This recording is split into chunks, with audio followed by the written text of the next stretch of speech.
లోకంలో ఎవరికైనా బంధుత్వం చెప్తే మొట్టమొదట దేంతో ప్రారంభం చెయ్యాలి అంటే ఫలానా వారి యొక్క కుమారుడు అని ప్రారంభం చేస్తారు. కానీ ఆ సంప్రదాయానికి విరుద్ధంగా ఈ శ్లోకం చమత్కారంగా ప్రారంభమైంది. శ్రీకాంతో మాతులో యస్య, మేనమామ సంబంధంతో మొదలుపెట్టారు. ఎవరు మేనమామ విఘ్నేశ్వరుడికి అంటే శ్రీకాంతో, శ్రీకాంతుడు అంటే శ్రీ మహావిష్ణువు. అంటే అసలు యథార్థానికి శ్లోకంలో విఘ్నేశ్వర సంబంధాన్ని మేనమామతో మొదలుపెట్టిన శ్లోక ప్రారంభం మాత్రం మేనమామ గారి భార్య అయినటువంటి అత్తతో మొదలుపెట్టారు. ఎందుచేత అంటే శ్రీ అన్నదాంతో ప్రారంభమైంది. శ్రీ అంటే లక్ష్మి, శ్రీకారంతో మొదలైంది కాబట్టి లక్ష్మీ సంబంధాన్ని చెప్తున్నారు. కానీ మీరు ఒకటి ఆలోచించండి, అసలు లోకంలో ఎక్కడైనా పోనీ మేనత్త గురించి చెప్పారంటే ఏదో కొంత అర్థం ఉంది, మేనమామ భార్యతో ఎక్కడైనా మొదలు పెడతారా? ఆ శ్లోకం మొదలు పెట్టడంలో ఉండేటటువంటి గమ్మత్తు ఏమిటంటే విఘ్నేశ్వరుడి యొక్క తత్వాన్ని ఆవిష్కరిస్తున్నారు. శ్రీతో శ్లోకం ప్రారంభమైంది అంటే ఆయన సమస్తమైనటువంటి సంపదలను ఇయ్యగలిగినటువంటి వాడు. ఆ సంపద ఎక్కడి నుంచి ఎక్కడ వరకు ఉంటుంది అంటే భౌతికంగా ఇక్కడ భద్రంగా ఉండడంతో ప్రారంభించి యోగము క్షేమము అనుగ్రహిస్తూ మనుష్య జన్మ యొక్క చిట్ట చివరి ప్రయోజనమైనటువంటి మోక్ష సిద్ధి వరకు ఇయ్యగలిగినటువంటి పరబ్రహ్మస్వరూపుడై ఉంటాడు అన్న దాన్ని ప్రతిపాదించడం కోసమని శ్రీకారంతో ప్రారంభం చేశారు.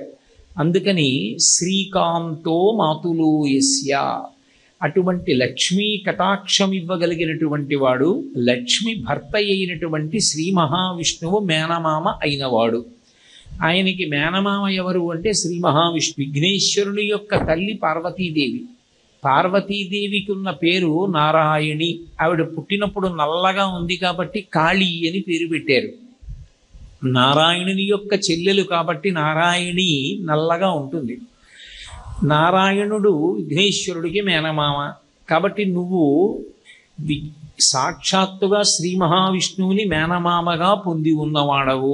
బానే ఉంది. దానివల్ల ఏమిటి తత్వం ఆవిష్కరించినట్టు విఘ్నేశ్వరుడిది అంటే లోకంలో మేనమామకి మేనల్లుడి మీద ప్రీతి ఉండడం చాలా సహజమైనటువంటి విషయం. మేనమామకి మేనల్లుడి మీద అంత ప్రేమ ఉంటుంది అని శాస్త్రాలు అంటాయి. మేనమామల ముద్దు మేలైన ముద్దు, తాతలకు తా ముద్దు తాను అబ్బాయి అని మేనమామకి తాతగారికి ఉండేటటువంటి ప్రేమ అంత గొప్పగా ఉంటుంది. కాబట్టి విష్ణు భగవానుడికి విఘ్నేశ్వరుని యందు ప్రేమ ఉన్నది, ఆశ్చర్యం ఏం లేదు. కానీ అప్పుడు తత్వం ఎందుకు ఆవిష్కరింపబడుతుంది? ఆవిష్కరింపబడదు. విఘ్నేశ్వరుడికి మేనమామ పట్ల అంత అపురూపమైనటువంటి గౌరవం ఉంది. అందుకే ఎంత గౌరవం ఉన్నటువంటి వాడంటే ఆయన ఒకప్పుడు అనుకున్నట్ట మనసులో, దక్షిణ దేశంలో ఒక్క రాజు ఉండేవాడు. మిగిలిన రాజులు ఎందరో రాజులు వచ్చారు. కారే రాజులు రాజ్యములు గెలువరే, గర్భోన్నతి పొందరే, వారేరీ సిరి మూట కట్టుకొని పోవంజాలిరే, భూమిపై పేరైనన్ కలతే శిబి ప్రముఖులున్ ప్రీతిన్ యశక్కాములై ఈరే కోర్కెలు వరలంతలపరే ఈ కాలమున్ భార్గవ అంటారు పోతన గారు భాగవతంలో. ఎందరో రాజులు వచ్చారు వెళ్ళిపోయారు. కానీ దక్షిణాన ఉన్నటువంటి చాలా గొప్ప రాజు ఎవరు అంటే నటరాజు. ఆ నటరాజు ఎవరు అంటే విఘ్నేశ్వరుడికి తండ్రి పరమశివుడు. ఆయన ఒక్కడే రాజు ఉండేవాడు తప్ప రెండవ రాజు లేడు అక్కడ. అసలు మా నాన్నగారు నిజానికి ఎప్పుడూ తనలో తాను రమిస్తూ కూర్చునేటటువంటి లక్షణం ఉన్నవారు. ఆయన నటరాజుగా చిత్సభలో చిదంబరంలో ఎప్పుడూ నర్తన చేస్తున్నారు. మా మేనమామ అసలు స్థితికారుడై ఈ లోకాలన్నింటినీ నడిపిస్తూ ఉంటాడు. లోకాలన్నీ నడిపించేటటువంటి మా మేనమామ అసలు నిజమైనటువంటి రాజు రాచపదవి లేకుండా ఎక్కడో ఉండిపోయాడు. మా నాన్నగారు రాచపదవిలో నర్తన చేస్తున్నారు. అంటే తండ్రి యందు తక్కువ భావన కాదు, మేనమామకి కూడా సమానమైన స్థాయిని కల్పించాలని ప్రయత్నం చేసినవాడు.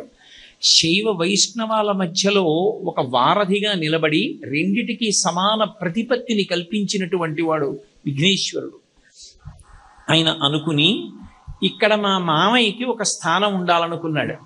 అనుకుని రంగరాజస్వామిని అక్కడ ఏర్పాటు చేశాడు. రంగరాజు అంటే అనేకమైనటువంటి అర్థాలు. నటరాజు చిత్సభ, అందుకని నాట్యం చేస్తూ ఉంటాడు పరమశివుడు అక్కడ. ఇక్కడ రంగరాజు, రంగస్థలం మీద ఆయన రాజు, అంటే అంత గొప్పగా పోషిస్తూ ఉంటాడు ఆ కళని. రంగరాజు ఏ రంగస్థలం? ఈ బ్రహ్మాండం అంతా ఆయనకి రంగస్థలమే. రంగస్థలమై పరిపాలన చేసేటటువంటి ఆ రాజు రంగరాజుగా అక్కడ ఉండేటట్టుగా ఏర్పాటు చేసినటువంటి వారు విఘ్నేశ్వరుడే. విభీషణుడు శ్రీరామచంద్ర ప్రభువు యొక్క ఆరాధ్య దైవమైనటువంటి ఆ రంగనాథస్వామి మూర్తిని తీసుకుని వెళ్ళిపోతుంటే చిన్న బ్రహ్మచారి రూపంలో వచ్చి ఆ విగ్రహాన్ని అందుకుని సంధ్యావందనం చేసుకుంటున్నటువంటి విభీషణుడు పరుగు పరుగున వచ్చే లోపల భూమి మీద ఉంచేశారు. అది ఇక కదలలేదు, అలా ఉండిపోయింది. అప్పటి నుంచి నియమం చేశారు అంటారు, పగటిపూట మనుష్యులు పూజ చేస్తారు, బాగా చీకటి పడిన తరువాత రాక్షసులు పూజ చేస్తారు రంగనాథస్వామికి. అందుకే ఇప్పటికే లంకాపట్టణం వంక చూస్తూ ఉంటాడు విభీషణుడిని అనుగ్రహించడానికి అని. కాబట్టి దక్షిణానికి తీసుకొచ్చి మేనమామని రాచరికంలో నిలబెట్టినటువంటి వాడు విఘ్నేశ్వరుడే. అప్పటి నుంచి దక్షిణానికి ఇద్దరు రాజులు వచ్చారు. ఒకరు చిదంబరంలో నటరాజు అయితే ఒకరు శ్రీరంగంలో రంగరాజు. మేనమామ మీద అంత గౌరవం ఉన్నటువంటి మేనల్లుడు కాదు. అసలు విఘ్నేశ్వరుడికి మేనమామ అయినటువంటి విష్ణువు యందు ఎంత ప్రీతి ఉందో, విష్ణువు యొక్క గౌరవాన్ని ఎంత నిలబెట్టినవాడో చూడాలి అంటే, విష్ణువు ఒకానొకప్పుడు రామచంద్రమూర్తిగా అవతార స్వీకారం చేశారు. కేవలము నరుడిగా అవతారం స్వీకరించి ఈ లోకంలో ధర్మాన్ని నిలబెట్టడానికి, రావణ సంహారం చేయడానికి ఈ భూమి మీదకి మనుష్యుడిగా వచ్చాడు. వచ్చినటువంటి వాడు ఆయన అవతారానికి ప్రధాన ప్రయోజనాలలో ఒకటి రావణ సంహారం. ఆ రావణ సంహారం చెయ్యాలి అంటే సముద్రాన్ని దాటినప్పుడు ఎక్కడ సేతువు కట్టడం ప్రారంభం చెయ్యాలి. ఎక్కడ సేతువు కట్టడం మొదలు పెడితే అసలు లంకాపట్టణాన్ని చేరడం ప్రారంభం అవుతుంది అని ఆలోచించి మొట్టమొదట విఘ్నేశ్వర పూజ చేసి తర్వాత నవగ్రహాలకి పూజ చెయ్యాలి. అందుకని నవగ్రహాలు పూజ చేసినటువంటి స్థలం ఒకటి ఉంది. దాన్ని నవపాషాణము అని పిలుస్తుంటారు. ఇప్పటికే నవపాషాణ క్షేత్రానికి వెళ్ళామండి అంటారు. రామేశ్వరానికి వెళ్ళిన వాళ్ళు తప్పకుండా నవపాషాణం చూసొస్తారు. ఆ నవపాషాణం నవగ్రహ పూజ రామచంద్రమూర్తి చేసినటువంటి ప్రదేశం. దానికన్నా బాగా ముందుకు వచ్చేస్తే నవపాషాణానికి యువతల తొండి అని ఒక క్షేత్రం. ఆ తొండి అన్న క్షేత్రంలో ఒక విఘ్నేశ్వరుడు ఉంటాడు. అక్కడ విఘ్నేశ్వరుణ్ణి రామచంద్ర ప్రభువు పూజ చేశారు అని, మొదటి పూజ విఘ్నేశ్వరుడికి చేశాడు అని. ఎందుకంటే నరుడిగా వచ్చినటువంటి వాడు అసలు లోకానికి చూపెట్టవలసినటువంటి ముఖ్యమైనటువంటి సంప్రదాయాన్ని ఎలా ఉల్లంఘిస్తాడు? ఆదౌ పూజ్యో గణాధిప, ముందు పూజ చెయ్యవలసినది ఏ ఉత్సవంలోనైనా ఇంట్లోనైనా పూజలోనైనా మొదటి పూజ అందుకోవలసిన వాడు వినాయకుడు. సాక్షాత్తు నరుడిగా అవతారం స్వీకరించి లోకానికి ధర్మం చూపించడానికి వచ్చినటువంటి రామచంద్రమూర్తి తన అవతారము యొక్క ప్రధాన ప్రయోజనమైన రావణ సంహారము కొరకు సముద్రము మీద సేతువుని నిర్మాణం చేసేటటువంటి ప్రక్రియలో మొదటి పూజ విఘ్నేశ్వరుడికి చెయ్యకుండా ఎలా ఉండగలడు? అందుకని తొండి క్షేత్రమునందు విఘ్నేశ్వరుణ్ణి పూజించాడు. పూజిస్తే వెంటనే మేనల్లుడు మేనమామకి దర్శనమిచ్చాడు. దర్శనమిచ్చి, మామ ఇక్కడి నుంచి కాదు కట్టడం, ఇక్కడి నుంచి సేతువు కడితే చాలా దూరం అవుతుంది, పైగా అది లంకాపట్టణంలో రావణాసురుడి యొక్క కోటకి దగ్గర భాగంలోకి నడవడానికి సైన్యానికి సావకాశం కుదర్చదు, కాబట్టి ఇంకొంచెం ముందుకెళ్ళి నువ్వు సేతువుని నిర్మాణం చెయ్యవలసింది అన్నాడు. అందుకే ఇప్పటికీ ఆ సేతువుకి ఆ నవపాషాణానికి ముందు మనకి రామచంద్రమూర్తి పూజ చేసినటువంటి తొండి క్షేత్రం వచ్చి, మళ్ళీ ఎక్కడి నుంచి సేతువుని కట్టాలనుకున్నాడో అక్కడికి వెళ్ళిన తరువాత మళ్ళీ విఘ్నేశ్వరుడు పూజ చేశాడు. ఆ క్షేత్రాన్ని ఉప్పూరుని పిలుస్తారు. ఉప్పూరులో ఉండేటటువంటి విఘ్నేశ్వరుడికి ఒక ప్రతీతి ఉంది. అసలు ఆయనకి ఉన్నటువంటి నామాలలో ఒక చిత్రమైన నామం భాద్రపద శుక్లపక్షంలో వచ్చేటటువంటి చవితి వినాయక వ్రతకల్పం అయితే, కృష్ణపక్షంలో వచ్చేటటువంటి చతుర్దశి సంకటహర చతుర్దశి అని ప్రత్యేకంగా విఘ్నేశ్వరుడికి ఆరాధన చేస్తారు. ఆయన సంకటములను హరిస్తాడు.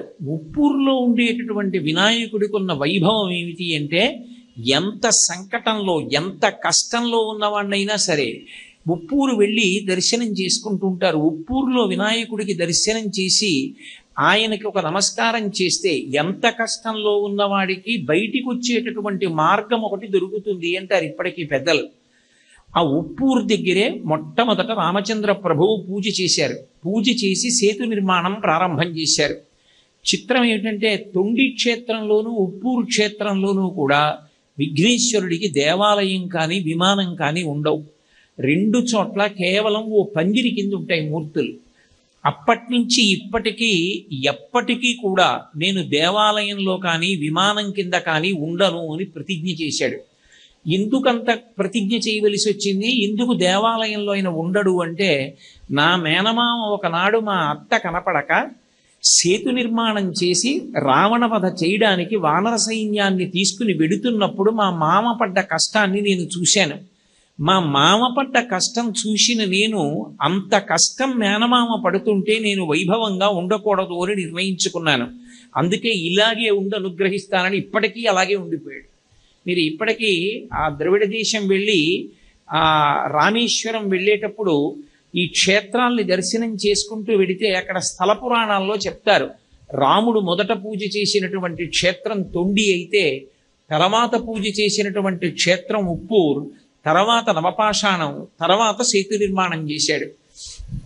కాబట్టి విష్ణువు యందు మేనమామ యందు అంత ప్రేమ కలిగినటువంటి వాడు. మేనమామ మేనల్లుడిని ప్రేమించడం ఎక్కడైనా ఉంటుంది, కానీ అసలు మేనల్లుడు మేనమామని అంత గౌరవించి లోకంలో అంత పూజని ఏర్పాటు చేసినటువంటి వాడు విఘ్నేశ్వరుడే.